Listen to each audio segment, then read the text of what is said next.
And welcome back. Every Tuesday, as you know, you can find the SiouxFalls.Business Report right here on Dakota News Now. Jody Schwan in studio with us once again. Good to see you. You too. Area south of Sioux Falls. It continues to attract a whole bunch of people, a whole bunch of companies as well. There is growth to talk about there. If you've not driven by this part of the interstate, Brian, get ready for a landscape that has been completely transformed. I also was surprised.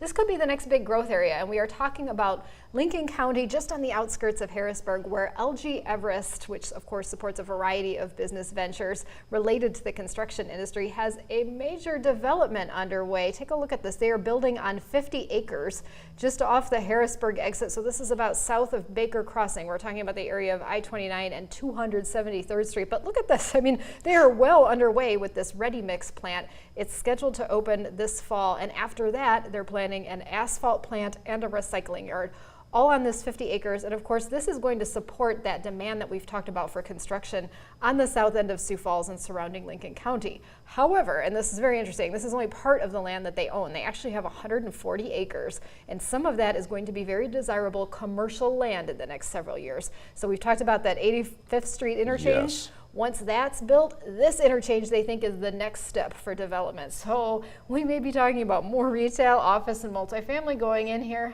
That 85th Street interchange is going to be such a game changer, It's a isn't huge it? spark, yes, and it's going to extend that far south. Wow. All right, going to pivot to housing here for a second. Sioux Falls Mayor Paul Tenhagen has said in the past this continues to be a challenge in our area, but the housing market beginning to undergo a bit of a shift now. Tell us about that. You're seeing a little movement. Of course, 1 month does not make a trend. However, if you are in the market for a house, and I know many of you are, you might be in luck, or at least a little luckier.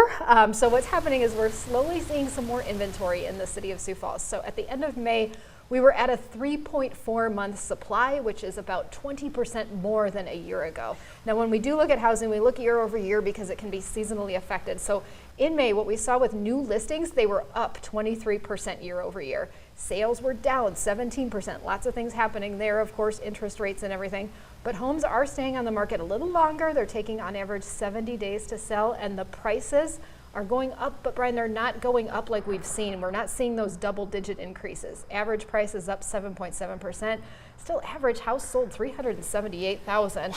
The median, though, stayed flat. That's good news for a lot of people at $326,000, still so much larger than we've seen in years past. Right. No surprise, though, single-family housing construction, new building, that's down.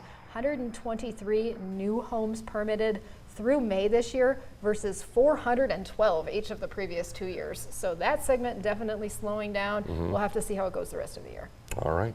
Jody Schwan with SiouxFalls.Business. Always nice to see you. Thank too. you for coming in.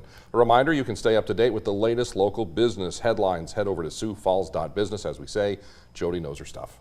And we'll be right back.